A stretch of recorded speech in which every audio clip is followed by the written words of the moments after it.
everyone makes mistakes, but it's not the same mistake that would be even comparable to any other like no other editor in the world would be in the situation that they're in to make that mistake, if that makes sense. um and like most of the time, that's why the mistakes get made, is because it's the first time in a situation like that. I know I've made plenty in my 9 months at the company, but it's just like, one thing my boss told me when I got hired was like, leave your ego at the door and recognize your mistakes, and just own them.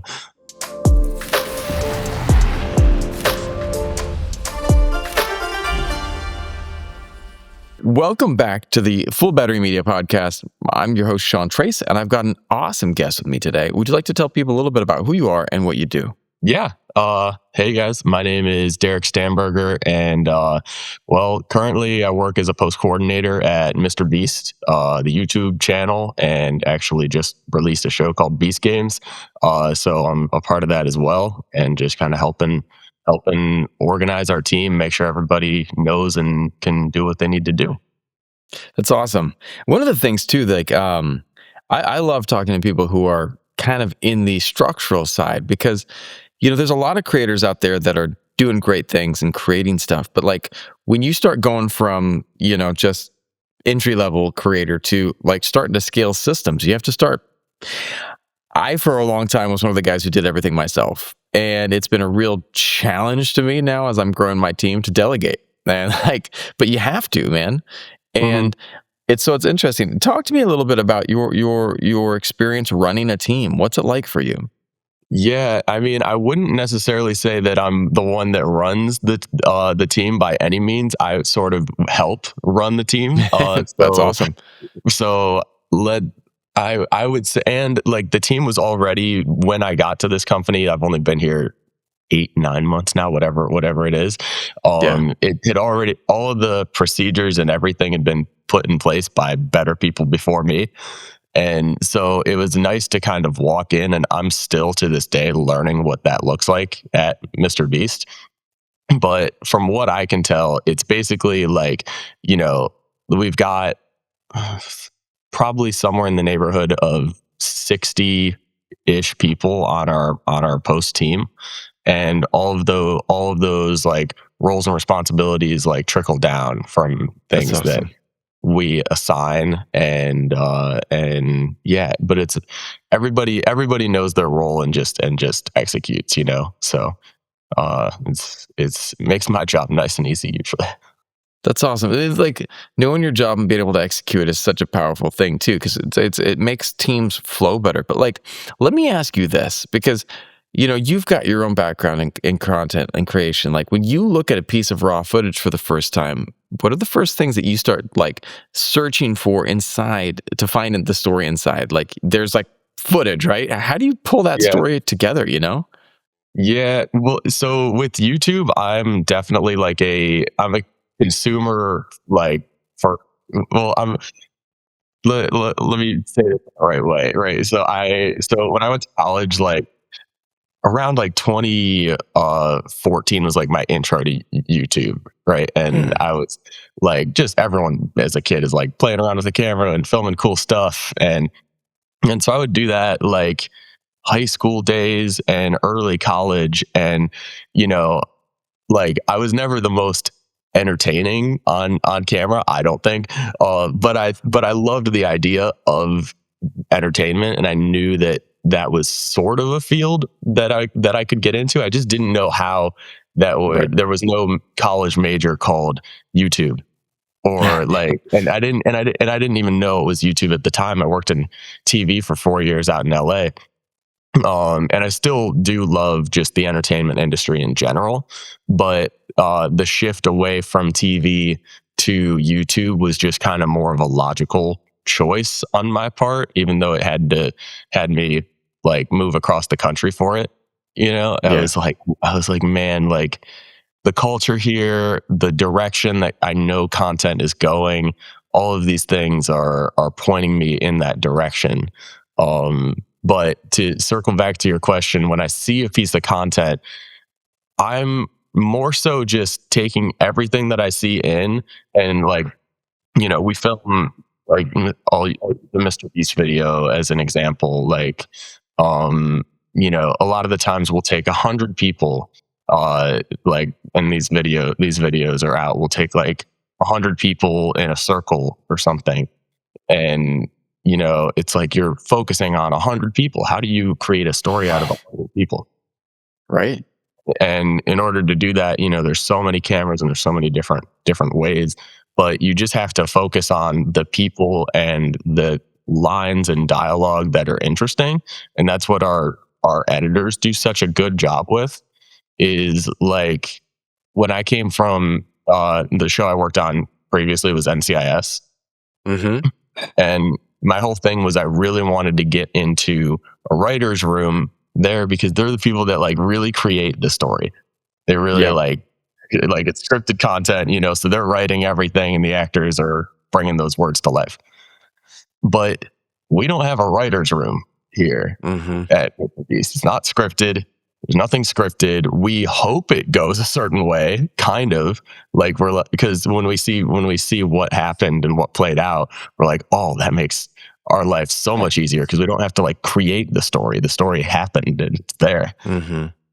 But sometimes we have to work a little bit harder to do that and craft it, because if a moment is like a little dead on set, it's like, well, it can't be dead in the video because no one's going to watch. So you have to think about creative ways to make these stories happen. But yeah, hopefully that answered the question. It was a little long-winded. No, it did, and it's like, it's crazy to comprehend, like 100 people and having cameras on everything, because it's like Mhm. it's such a scale, but yet Yeah. you still are following like the best moments, and I think that's kind of like one of the things that I try to remember is like when I'm editing, is like trying to find those moments, because there's always magic moments. Mhm. Hopefully, Yeah, hopefully there's yeah. magic moments. Yeah, there's always definitely moments, and you can create different, like, what I love on camera, and this, like, different videos make this uh different between them, but like, people having chemistry, not we're not talking romantic chemistry here, but just like on-screen chemistry, Yeah. or good relationships, good banter that goes back and forth. Like, we just did a video called 30 Days in the Sky, and that uploaded recently. And it was so, I knew from the start of that video, the first cut that I saw, and like when we do our first cuts, it's not polished, it's literally just the footage. And so, Mm, and in some ways, that's your best judge of how good the story is, because mhm. you can look at it without any After Effects glam, and just like, it's just, is it entertaining? Like, Yeah. with just this, is it entertaining? Sometimes I personally find it more entertaining. Like, that's just a personal preference, but because I just love like raw interactions, Right. and in this 30 Days Sky video, there's two contestants, and I won't spoil anything about it. But there's two contestants, Angus and Allison, and their on-screen chemistry was the best that I had seen in my like 8, 9 months here. And so off of that alone, I knew, I'm like, this video is good. Like, that's like something like that can carry a video, Yeah. like, until the very end. And so that's like, and going back to the other question, it's like, what sorts of things do you look for? What do you like? You look for people that you can relate to, and people that are smiling and having fun on the screen, and kind of carry their personality through, like that is something that I would want to watch, like, when you a TV, or whatever, watching your phone. It's like, you want people that you relate to and see yourself in, Right. and yeah, it's always nice to see that. Well, it's interesting too, because like, you know, it- I've seen some videos that were super technically like clean. They just were like the nicest thing I've ever seen. But then I've seen other videos that emotionally, the editing was horrible, but they emotionally pulled me in because it was just so well staged, and so well put together. But what do Yeah. you think separates a story that feels like it's just clean editing with something that has like emotional engagement? What's the difference between those two? That's a good question. So, and hopefully none of the poor, hopefully the poor editing videos weren't any from the Beast channel, because No, not at all. No, not at all. The otherwise I would Beast Channel editing throw. is phenomenal, man. That's just like the next level. But that's Yeah, like both great editing and a great engagement. But maybe yeah, another channel. yeah. I think, and oh man, I can't name what the video was, but it is so funny. I was watching a video the other day, Yeah. and I was very interested in the content, but I was like, man, this editing sucks. Right? Like, there's no time to breathe. Yeah, it's funny. Like, bad editing is jarring. It takes you out of the experience. Hmm. It immediately you're thinking like, oh, I was in it, but now I'm not. Hmm. And it's about timing and pacing, and like you're just riding this emotional wave kind of, and there's really no, like, there's no right way to do good editing. There's many ways to do bad editing, but Hmm. like, Right? Right? there's many ways that you can mess an edit up, but a good edit can happen in so many different ways. And I don't even really at this point know. I just know that I've been in enough timelines where I'm just watching it and I just feel it. You Mm. like you can feel it if you're in a timeline and a cut happens, and I'm just like, man, that was too quick. You can adjust it by a Mm. frame, and you're like, yeah, that's right. Like, there's really, it's about pacing and just knowing that something is what it should be, and it's like that. If you feel the satisfaction after you make an edit, you're like, yes, that's it. I love that. And that's something that I actually, my wife is a singer here in Vietnam, a famous singer. Mm. And one of the cool things is like I get to work with her on her music videos. And so I Oh, edit a cool. lot of music videos. And I Yeah. don't know how to explain it, but like when I had someone else edit a video for her recently for her new hit Slady. Uh-huh. And when I worked with them, like we watched it and there was just the timing was off on this one scene. And I Yeah. went in and I was just like, and they're like, and we kept going back and forth with the editor remotely. And finally I was just like, I'm coming into your place. Because like we told him just change this a little bit, and he changed it a lot, and it was just like, no, Right. go back to the last edit. And we got there in his office, and I dragged out. It was like literally like one or two frames out for this Mm. like a couple points, and it was just like, and he even looked at us. He's like, that's better, and we were like, yes, You're it's like, yeah, I know. perfect now. It is, Yeah, man. and But it especially was with like, music videos too. Music videos have to be so fast paced, like oh in my terms of gosh, fairly like story, but just like snappy cuts, and just yeah, like it's crazy. That's why music video was like something I was like, I could never work in this because my brain doesn't operate that fast in terms of like what a good edit style is. Like, right. I just know that I see it and it's good, but I don't know how it got from point A to point B. And then, like that is something though that one of the ways that I know is I've watched.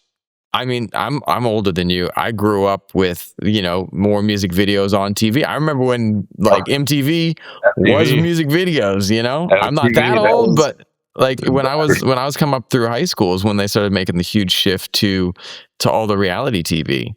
And Mhm. like those early, like when I was a tiny kid, I remember the 80s and just watching a bunch of music videos. Like it was a luxury for me because my dad never let us, but I'd sneak in and be like, wow, MTV, man. Yeah, I've Um, watched but YouTube compilations of like the best MTV music videos, and th- just like, because I'm an old soul, I think. there So you go, man. I tend to like that stuff. I did love MTV's reality content though too. A lot of the ideas or like things that I'll think of today are like based on that because I watched MTV all the time. I feel you, man. But like when you watch a lot, when you've seen a lot, it helps you understand what's good. It's just like, my Yeah. daughter right now, we're pushing her to read more books. And Mhm. the other day she read a book, like we were reading a book together and she finished it and she was like, "This one's really good." And I was like, "Well, how? How do you know that?" She's like, "Well, I liked this, this, and this, and it reminded me of this other good one." And I was like, "Okay, there you go. You have something to reference because when you see a lot of stuff, you know what's good, and then you know kind of what's bad, and it helps you define that taste. But if you're not consuming this stuff, which is like when I have people who come up to me and say, "Hey, Sean, I want to start a podcast," I'm like, "Sweet. Do you listen to podcasts?" "Not really." I was like, "Go listen to some podcasts, man. Yeah. Get that bug, and figure out what other people are doing."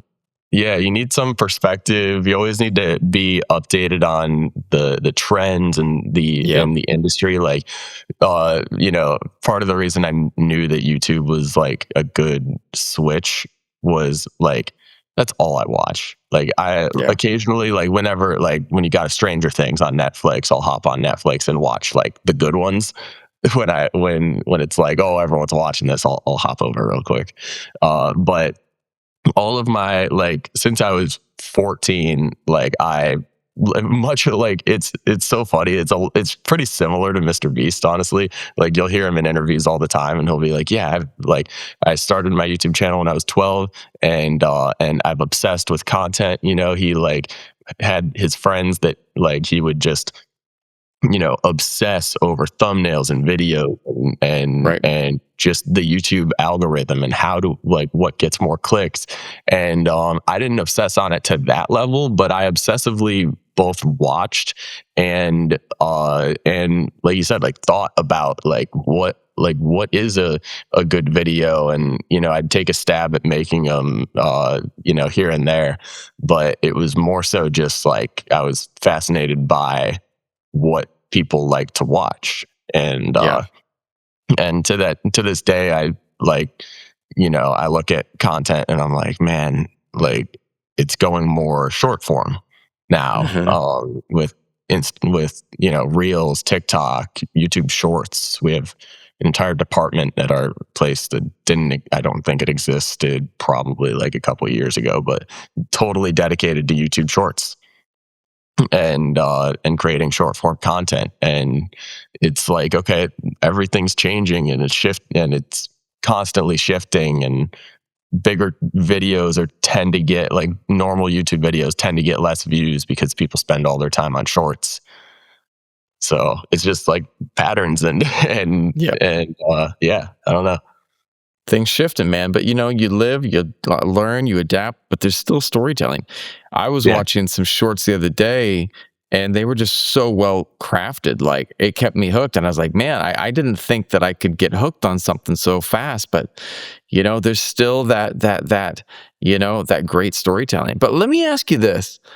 Mhm. You see people and like you've met some people, you've got get to see different people around the industry. Like, what are some common mistakes that you see newer editors make when trying to keep content fast paced that are just in general mistakes they make that hurt the viewer experience? Hmm. Yeah. So I'll start off by saying I'm definitely not the best person to edit this, because on or to answer this, because on paper I'm not an editor. I Yeah. do edit, right, and I have like this background and all of that, but like my role is post coordinator, so I can definitely answer it. But there's probably other people that would answer this better. Mistakes that editors make. I'm not gonna say, and people on our team like don't even make like Don't make the mistakes. they like everyone makes mistakes, but it's not the same mistake that would be even comparable to any other like no other editor in the world would be in the situation that they're in to make that mistake, if that makes sense. Totally makes um sense. and like most of the time that's why the mistakes get made, is because it's the first time in a situation like that. I know I've made plenty in my in my 9 months at the company, but it's just like, one thing my boss told me when I got hired was like, leave your ego at the door and recognize your mistakes, and just own them. So that is a very important quality for us. But I keep looping around this question. Mistakes editors make. Let's think of a different. I Well, think. can I reframe it then, and we go Yeah, a tiny different direction? yeah. Like, if you were like talking to someone who wants to make content, Uh-huh. what do you think people should be focusing on? Someone new to content game. Mm, What should people be okay, focusing on when they're that's trying to yeah. build content? Because I think that's an easier way to look at it. And like, if someone wants to get out and say, "Hey, I want to be the next Mr. Beast someday." All right, well, what should people be doing to start? Yeah, okay, that's a very yeah, I would answer that in the way of, to me, that question, like, doesn't focus on editing. Like, Yeah, a good video doesn't a good video gets helped by an edit, right? yeah, But ultimately, a really good video idea, and if you're looking to create content, like, it starts with a good idea. Starts with a yeah, brilliant idea, like an idea like most viewed video on our channel is recreating Squid Game in real life. right. Brilliant idea, brilliant idea. They spent a large sum of money to A make lot of money, to I'm make sure. to recreate that, and then it was polished and leveled up even further by the edit. Hmm. And so a lot of the time in post, we'll say, like, there's after a video is filmed, there's a bar for what the content currently is and can be. So for example, like, there was a video internally we called it weight loss, but it was lose 100 pounds in whatever amount of time, and win X amount of money.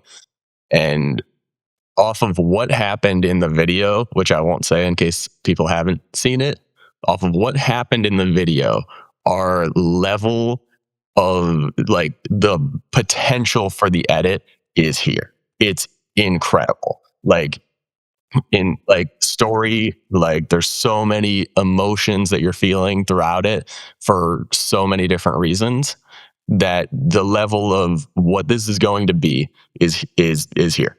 And when the baseline is here, when the baseline's super high, you can take it up even higher. But, like, there's other videos where it's like, oh, production was off that day. The idea maybe could have been a little more fleshed out and better. And so then your baseline is way lower because this is what was filmed. We kind of messed up. We know, we're sorry, but fix it in the edit. So your baseline's lower. So you can still bump it up, but it's that you're bumping up from, like, you know, half as good as the gym video. And so at its best, maybe it's at that level initially, so it, like, there's point being, it comes down to the idea and the execution, and then editing is just helping that, right? It's helping bring all of those assets to life. And yeah, like, you could have the best idea and just edit it okay, and I think people would click on it because they want to see what the idea is about. Right. I I've got my favorite thing that I do. I have my podcast that I love. My favorite thing is I get to work with my daughter creating content. We have a channel called Ilani's Little World, Oh, cool. and yeah, we're at 11,000 subs, so I'm subscribers. I'm excited about that. Let's We go. built it's like educational kids content. Hmm. And I started making it because I just when I was during especially COVID, I was trying to find stuff because I was homeschooling my daughter because in Vietnam it was a major lockdown. Yeah. And so I was like, dude, I'm not finding content that is educational that is really helpful. So let's make it, because I was a children's teacher before. And Mm. so I started putting together this content and it was fun and it was fun for her and it was fun for me. And for a long time, I was the one carrying the energy on the channel. But then she started getting into it more. And Mhm. so I was sitting there going, all right. And, tonight, her mom, my wife is a major foodie. And Okay.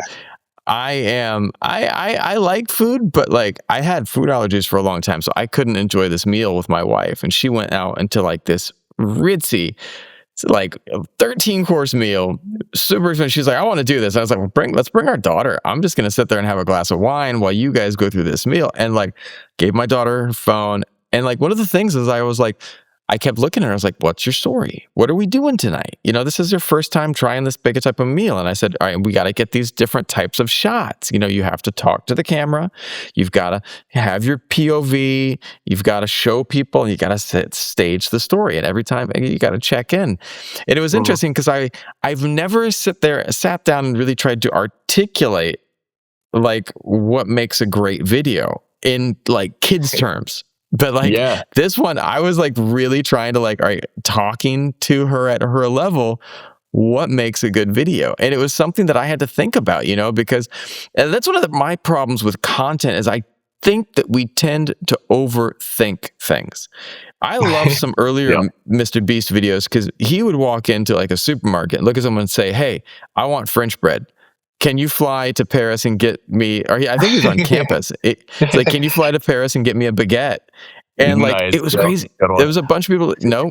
And then suddenly it's like, yeah, I'll do it. And then boom. And like, it's simple. Like you don't have to overthink your content. You just need a simple, fun story. And then you run with it, You just need, literally, you need an idea. You need a fun idea. And yeah, you don't have to play it up for the camera. You just like, I always think that people relate when it's authentic. Like my favorite YouTuber, getting into the YouTube scene, I loved David Dobrik. David Dobrik I watched every single vlog. And he inspired me to do vlogs, and it was the pacing of the editing was one thing. It was very well edited, but it was also just like you just kind of felt like a fly on the wall for all of these fun, authentic things that were happening. Is what it made you feel like, and it would be funny, and it's just like it's funny, but not in the sense like you're trying to craft jokes. Just like funny things happen. So authenticity through the screen like just relates. Like it's like the editing thing with the framing. You don't know why, but you just feel it. And it's like it's so cool to see when things like that happen. I think the baguette one is a great example of that, where like of course it is planned and like fit, like, hey, we're gonna ask this person, like have them be ready on camera, but like the story carries that through, and and you're just on a journey with this guy for a minute while he goes to Paris. and I love it too. And there's a core question that is answered by that video, or any of the videos. And like that's the type of thing you got to think about. Like, what are you trying to do at the end of the day? And I think that one of the cool things about Mr. Beast. You ever played that game in high school and stuff? We would like play this game and like we just ask each other, hey, would you eat this? Would you eat a piece of poop for $5? No, I'm not gonna eat a piece of poop for $5. Would you eat a piece of poop for $10? I'm not gonna eat a piece of poop for $10. Would you eat it for $100? I'm not gonna do that. 10,000? Be like, maybe. Okay. Keep talking. are we like really 10,000? Like, and my daughter the other day, and she was trying to play that game with me, just like on general. She's like, Dad, would you do this? Would you like get beat up by someone for $100 million? I was like, Ailani, $100 million? I am going to be, I will take Mike Tyson's punch to the jaw, man. Like I will do whatever, Yeah. And like old school Tyson too. Like, dude, $100 million is a lot of money. I'm gonna be, like Jake Paul having his jaw wired shut, but for $100 million. $100 million. That covers the surgery. That covers the rest of your life. You're chilling. You are good to go. But one of the things that like stuck with me is like, that's kind of the core question that a lot of Mr. Beast videos ask. What are you willing to do for this, And like, if you have that, so for Ailani's little world, our core thing that we're answering is like one of the things that we're thinking about is like, what are some things that like a science teacher or a school teacher might search for? What's the scientific method?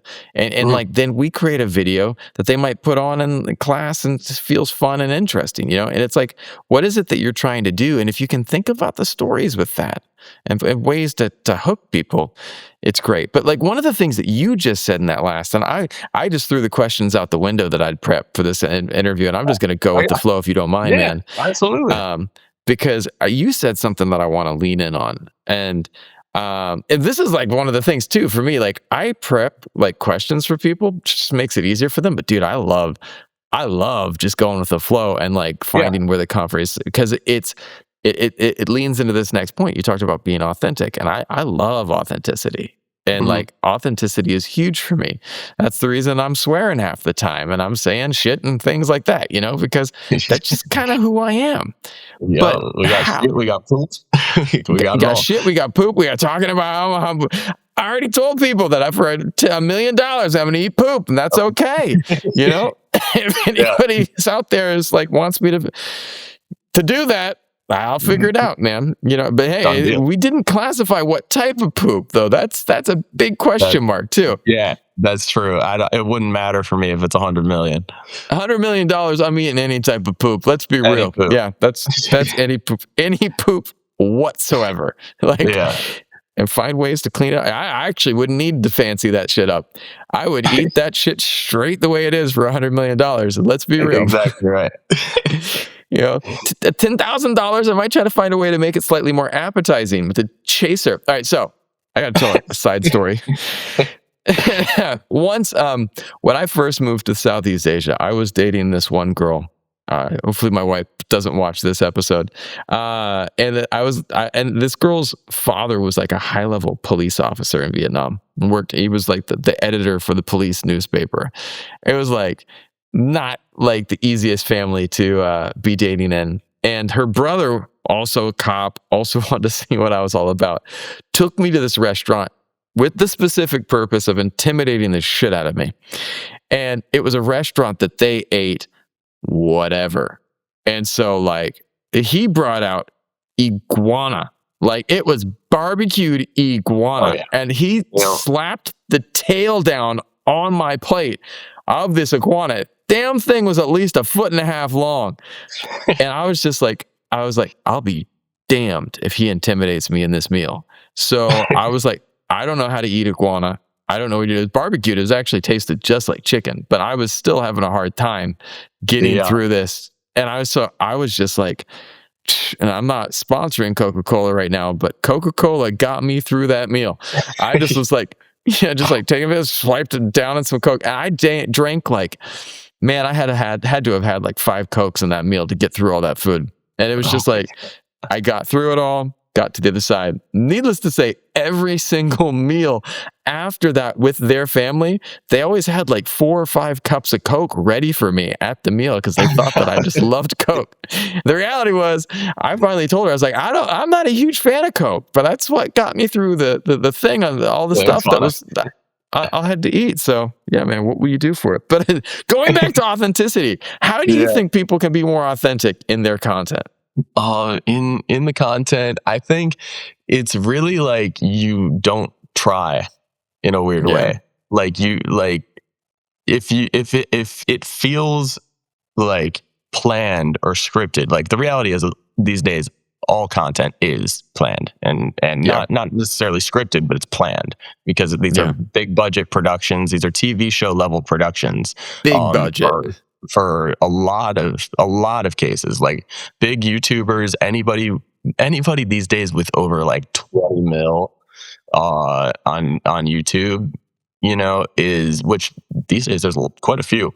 Uh, Yeah. it's a production. It's legit, and you know, like I would argue for most cases like bigger than a lot of TV show like running productions. I would say that they're a comparable size or a little bit bigger, but yeah, authenticity. It's just like you plan the idea, right, and then on the day you kind of like go with the flow and you forget everything. It's like the questions, right? Like you plan, Yeah.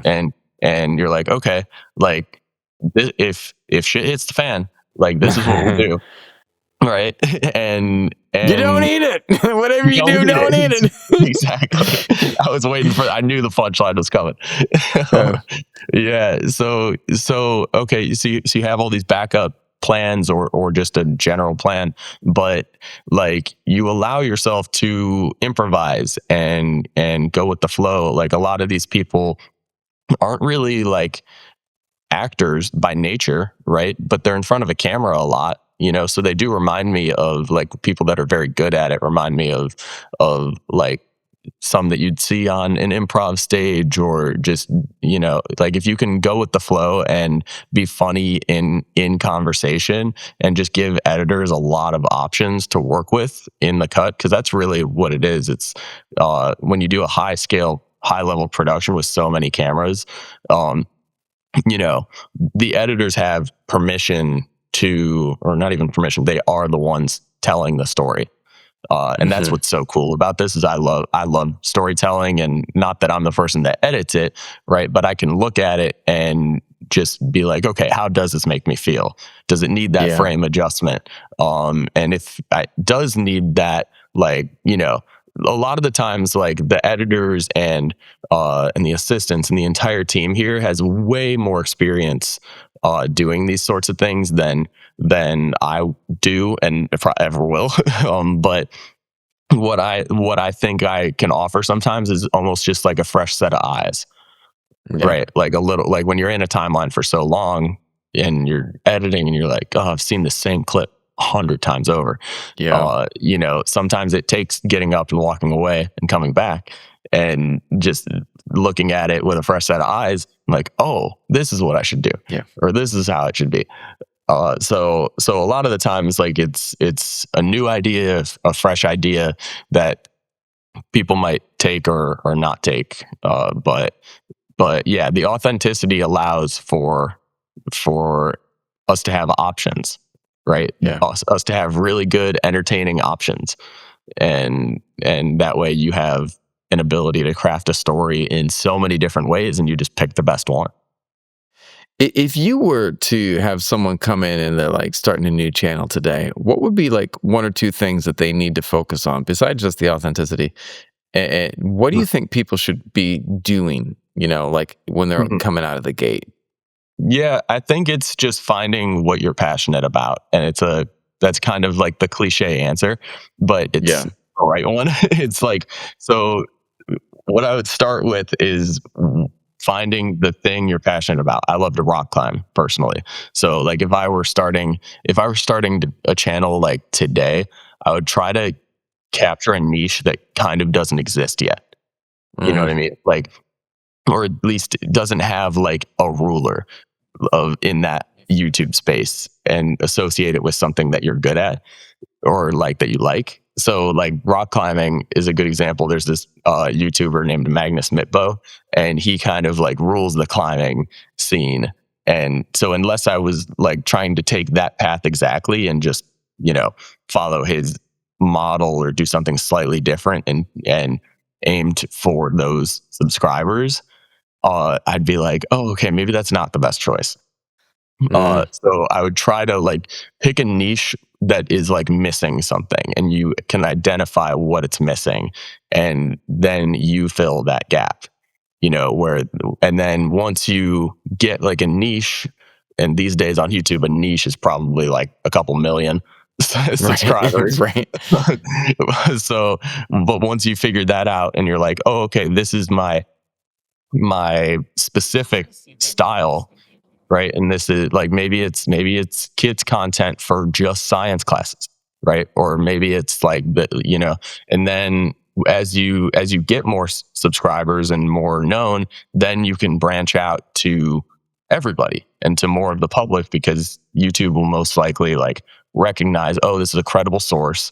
They're doing Yeah. they're creating good videos. And so now it's like, oh, instead of kids content that's just for science, it's kids content and educational fun content all the way around. Hmm. And you just slowly build from more niche to more general, while just maintaining authenticity. And the second it stops being fun, it's not worth it anymore. Yeah. You should always just be having fun and creating new ideas. I think that that's it, man. Like, people ask me, do I enjoy my podcast? I love doing my podcast. People ask, do I Right. like making Alani videos with Alani? I'm like, dude, that's like my favorite thing. I'm like sourcing some tarantulas so we can make the deadliest spider in the world video. And I'm going to get like 7 tarantulas that we get to look at and I get to hold and she gets to freak out over.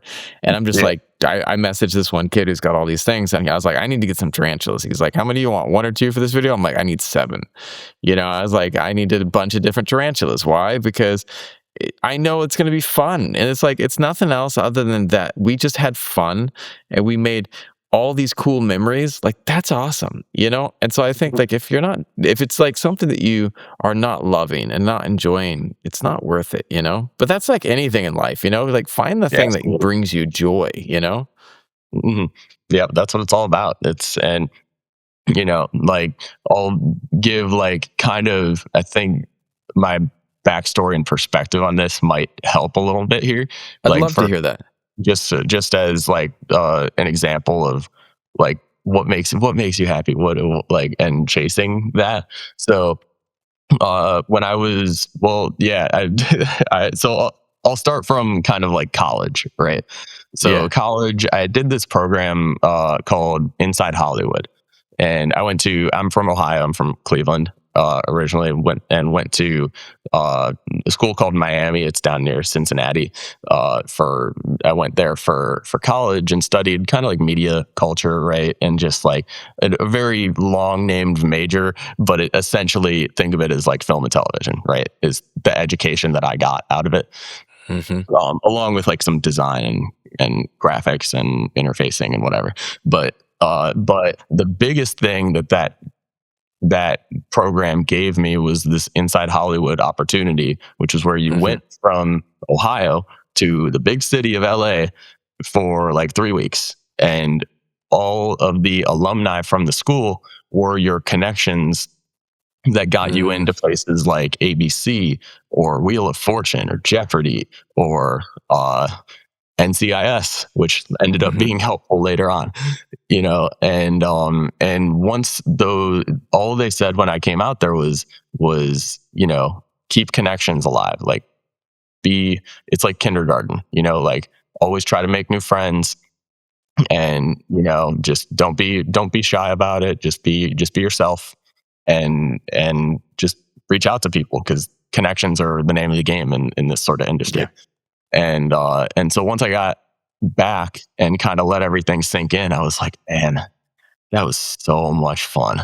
Like, I love that, because not only do I love like the YouTube space and TV and entertaining, but I also love people, and like just getting to know people and being in, like, understanding like why this person would do this thing. It's kind of like a Mr. Beast video in a way. It's like, in like situationally and all of that.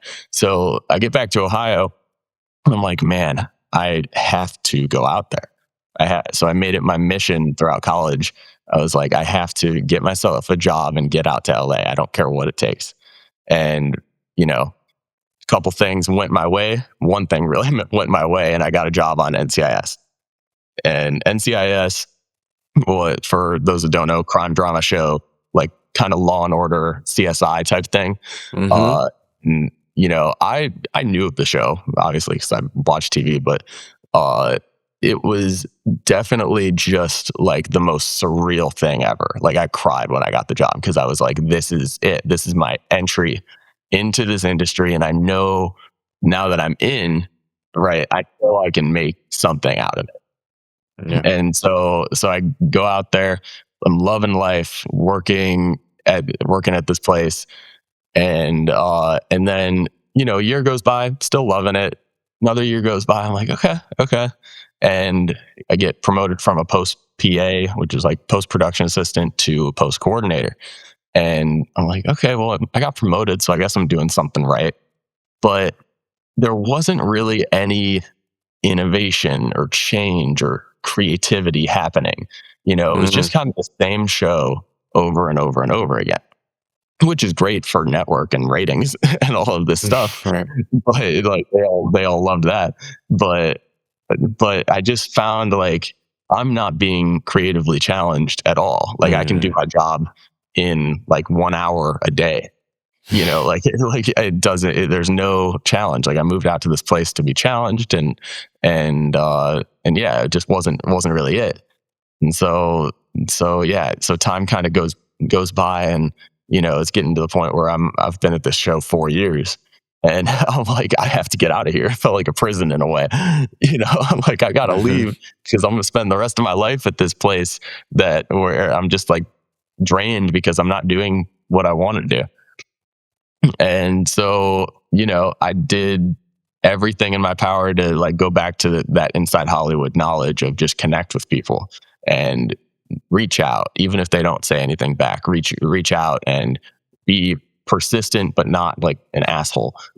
Like Right. and finding that balance. And so I would reach out and reach out and reach out, and I would do all this mostly on like LinkedIn and apply for jobs nonstop on websites. I do it every single day, and eventually I got to a point where I got messaged by somebody and they said, hey Derek, like this is not a joke.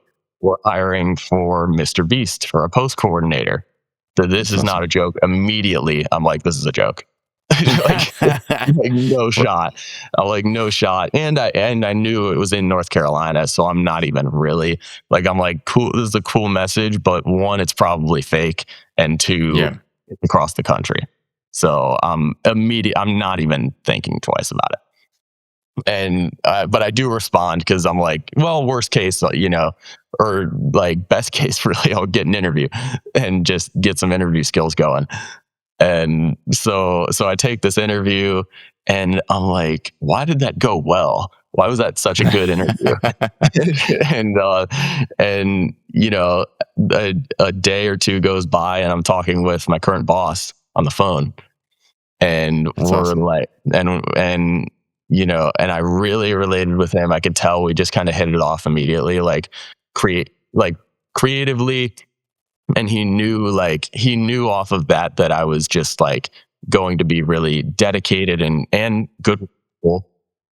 Being good with people is a really important part of my job, just because it's like, it's taking everybody into account and just like, managing, which still to me feels weird to say because I don't really like thinking of myself as the manager of people. But yeah, so I knew that I'd be a good fit, and I think he did too. And yeah, I was like, man, I am I really going to travel across the country again for for Yeah. this for to switch everything about it. But when I went to they do like a shadow day, and sorry, this is a little bit long winded, but they do a day, they call it a vibe check at Mm, at Mr. Beast, and so they fly you out, and like things might change, but as of the moment, they fly you out mm. and you go to the company, and it's just like, you're not really required to do anything. It's just you meet Come check them, it they out. they meet you. Come check it out, no pressure. We'll see if we're going to get a second date, That's awesome. and and I got a second date out of it, and they were like, hey, we really like you, we want to have you out. And that was kind of my intro to the company. And even when I came out, I wasn't fully committed. They do this thing called a 90-day, even after the vibe check, where you have that long to make the decision if you want to accept full time. And in my head, I'm not committed at all. I'm like, I'm going to do this for 90 days and just go back to LA, because but I was just like, this will be a good summer gig, in between seasons of NCIS.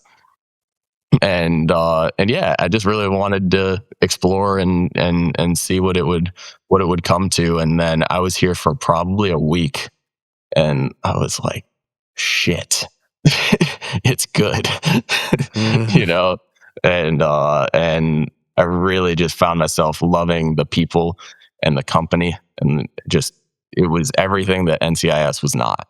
It was Mhm. creative, it was innovative, and I just knew, like after a week, I was like, God damn it. I have to, this means leaving my friends in LA and leaving my life behind. But there was a moment where I was just like, yeah, this is it. This is the future of what I wanted, what I've always wanted to do. And so I'm kind of in a place right now where I could not be happier. And it's awesome. Well, that segues to my last question. Yeah. If you could give some advice to your younger self, what advice would you give yourself? Oh man. I don't think, Doesn't it's funny, I've heard that question so many times. I don't think I've ever been asked it. I don't think That's I've ever awesome. answered that. Um, if I could give advice to my younger self, I think my younger self was just so shy. It depends what age we're talking here, but I was so shy and so afraid to just say something wrong or do, be perceived by people in a certain way. And it took a lot of time and perspective to really understand that it'd be yourself regardless. And Yeah, so I think in a way I would tell myself, uh, I would tell myself what my mom always told me, probably, which is just like, be kind to others, follow the golden rule, treat others how you want to be treated. And there's this speech where Conan O'Brien is one of my favorite celebrities of all time. He says uh, he says something along the lines of like, be kind, be gracious, and good things are going to happen. mm, And I think when I was younger, I was always those things, but I didn't necessarily believe in it. And now it's yeah, like, oh, with time, if you continue doing that and you show up to every situation with a smile on your face, like, it's pretty hard to not want to be around someone who's smiling. right. So I would just say that I would echo my mom and Conan. Two good sources to echo, man. Those are both Yeah, great exactly. sources to My dad's echo. great. My dad's great as well. That's awesome. Well, brother, that's where can people learn more about you or connect with you if they want to, connect? Yeah, I would say, LinkedIn for like business stuff, and then yeah, I'm on Instagram, but I don't. There's nothing. I would say like this is more of a LinkedIn plug than an Instagram plug, because my Instagram just pictures of me like the last one I posted of me in front of $5 million. Beast Games plug. That's that's But rad. it's not my $5 million. I wish it was. But yeah, no, I would just say my name, Derek Stamberger. And yeah, if you want to like learn more about Beast, if there's like a question on here that you're like, oh, I would like to ask him this, just hit me up on LinkedIn. I'll always respond on LinkedIn, because I always liked it when people responded to me, because it helped me get to where I'm at. So I love that, man. I love that. I love that as well. And I love one last thing that I wanted to touch on that you said that I wanted to emphasize as well. I love mhm, the idea of building the network and connecting to people, because I think that something that people forget. I learned that in Asia. My wife is um, always helps me remember that, like, you are not we think we're individuals, but reality, our success, our growth is all dependent upon the teams that are around us and the people that are in our network and in our group. And like, if you have a great network and if you have a great group around you, man, the sky's the limit. But you got to yeah. have great people around you, and to be meeting and finding those people and connecting to them. So Yeah, absolutely. Mr. Beast always says, like, I hear it in interviews all the time. He's you're as good as the five people that you spend the most time with. yeah, So it's like surrounding yourself with a core group of people, and in this case, a company of people that really believe in one another and trust that we're doing a good thing. Sky's the limit. So